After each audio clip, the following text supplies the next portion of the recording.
ഞങ്ങൾ ഇപ്പോഴ് മൂത്തേടം പഞ്ചായത്തിലെ കൽക്കുളം അവിടെയുള്ള തിക്കടി കോളനിയിൽ ആദിവാസി കോളനി തിക്കടി ആദിവാസി കോളനിയിലാണുള്ളത്.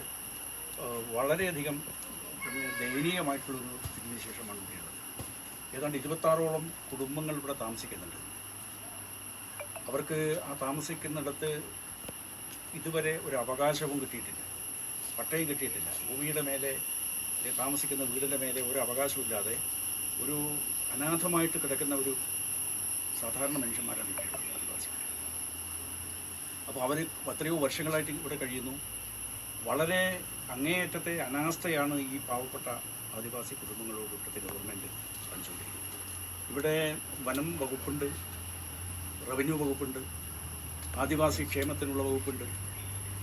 ഇങ്ങനെ ഒരുപാട് വകുപ്പുകളും ആ വകുപ്പിനൊക്കെ മന്ത്രിമാരുമുണ്ട്.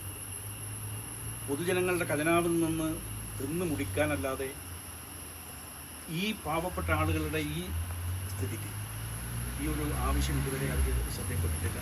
അതിൽ അവർക്ക് യാതൊരു തരത്തിലുള്ള താല്പര്യവുമില്ല. ഇവരെങ്ങനെ വേണമെങ്കിലും മൃഗങ്ങളെക്കാൾ മോശമായിട്ടാണ് വാസ്തവത്തിൽ ഈ വന്യജീവികളോട് കാണിക്കുന്ന കാരുണ്യം പോലും മര്യാദ പോലും ഈ മനുഷ്യ വിഭാഗത്തോട് ഈ ഗവൺമെൻറ് കാണിക്കുന്നില്ല, ഇവിടുത്തെ ഉദ്യോഗസ്ഥന്മാർ കാണിക്കുന്നില്ല, ഇവിടുത്തെ ഈ വകുപ്പ് മന്ത്രിമാർ കാണിക്കുന്നില്ല. അങ്ങനെ ഒരു ഒരവസ്ഥയാണ്. അതുകൊണ്ട് ഈ പ്രശ്നം നേരത്തെ നമ്മുടെ ശ്രീ സുരേഷ് ഗോപിയുടെ അടുത്ത് കൊടുത്തിട്ടുണ്ട്. പക്ഷേ ഈ പ്രശ്നം ശരിക്കും കൈകാര്യം ചെയ്യേണ്ടത് കേരള ഗവൺമെൻറ്റാണ്. കേരള ഗവൺമെൻറ്റിൻ്റെ കീഴിലാണ് ഈ ഭൂമി സംബന്ധമായിട്ട് വകുപ്പുകളൊക്കെ ഇവരുടെ കയ്യിലാണ്. കോടിക്കണക്കിന് രൂപ ഇവരുടെയൊക്കെ ക്ഷേമത്തിന് വേണ്ടി ചെലവഴിക്കുന്നുവെന്ന് വലിയ വീരവാദം പറഞ്ഞ് നടക്കുന്നവരാണവർ. പക്ഷേ ഈ സാധാരണക്കാരായ ഈ പാവപ്പെട്ട ആളുകളുടെ ഇവരുടെ കൊച്ചു കുട്ടികൾ ഇവരുടെ കാര്യത്തിൽ ഒരു താല്പര്യവും അവർക്കില്ല. ഇവർ ഇവിടെ ജീവിക്കുന്നു എന്നുള്ളതല്ലാതെ ഈ ജീവിക്കുന്ന സ്ഥലത്ത് അവകാശം വേണ്ടേ?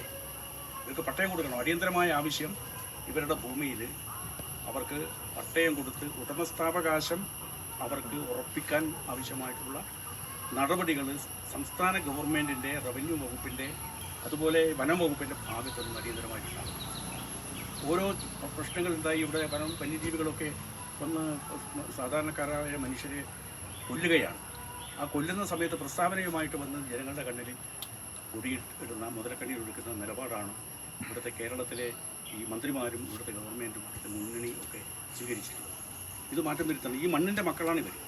യഥാർത്ഥ ഉടമകൾ ഇവരാണ്, മണ്ണിൻ്റെ ഉടമകൾ ഇവരാണ്. പക്ഷേ ഉടമകളായിട്ടുള്ള ഈ മണ്ണിൻ്റെ മക്കൾ ഇപ്പോൾ ഈ മണ്ണിൽ ഒരു അടിമകളെപ്പോലെ ജീവിക്കേണ്ട സ്ഥിതി ഇവിടെയുണ്ട്. ഇതിന് മാറ്റം വരുത്തിയേ പറ്റും. അതിനു വേണ്ടിയിട്ട് ഈ ആളുകളെയൊക്കെ സംഘടിപ്പിച്ച് നാട്ടിലെ മറ്റുള്ളവരെയും കൂടി സംഘടിപ്പിച്ചുകൊണ്ടുള്ള വലിയ തരത്തിലുള്ള പ്രക്ഷോഭ പരിപാടികൾക്ക് രൂപം കൊടുക്കേണ്ടതായിട്ട് വരും. അതിന് BJP മുൻകൈ എടുക്കുമെന്ന കാര്യം ഞാൻ ഈ സന്ദർഭത്തിൽ പ്രത്യേകം ഓർമ്മിപ്പിക്കുകയാണ്.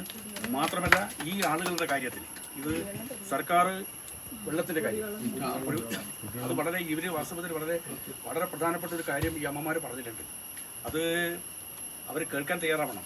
ഇവിടെ കിണറുണ്ട്, പക്ഷേ വേനൽക്കാലത്ത് വെള്ളമില്ല.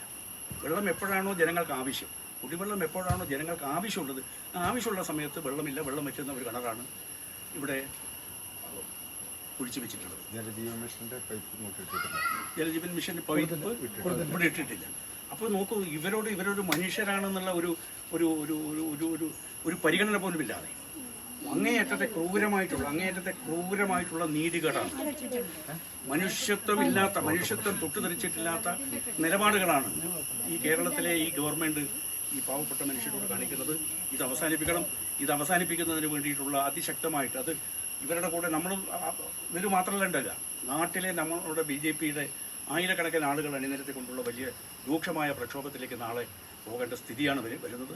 അതുകൊണ്ട് അധികാരികൾ ഞങ്ങൾ ഈ പറയുന്ന കാര്യങ്ങൾ വേണ്ടത്ര ഗൗരവത്തോടുകൂടി മുഖവിലക്കെടുത്തില്ലെങ്കിൽ ഞങ്ങൾ അതിശക്തമായിട്ടുള്ള പോരാട്ടത്തിൻ്റെ ഒരു വലിയ കൊടുങ്കാറ്റ് ഈ നാട്ടിൽ ആഞ്ഞടിക്കുന്നുള്ള കാര്യത്തിൽ യാതൊരു സംശയവും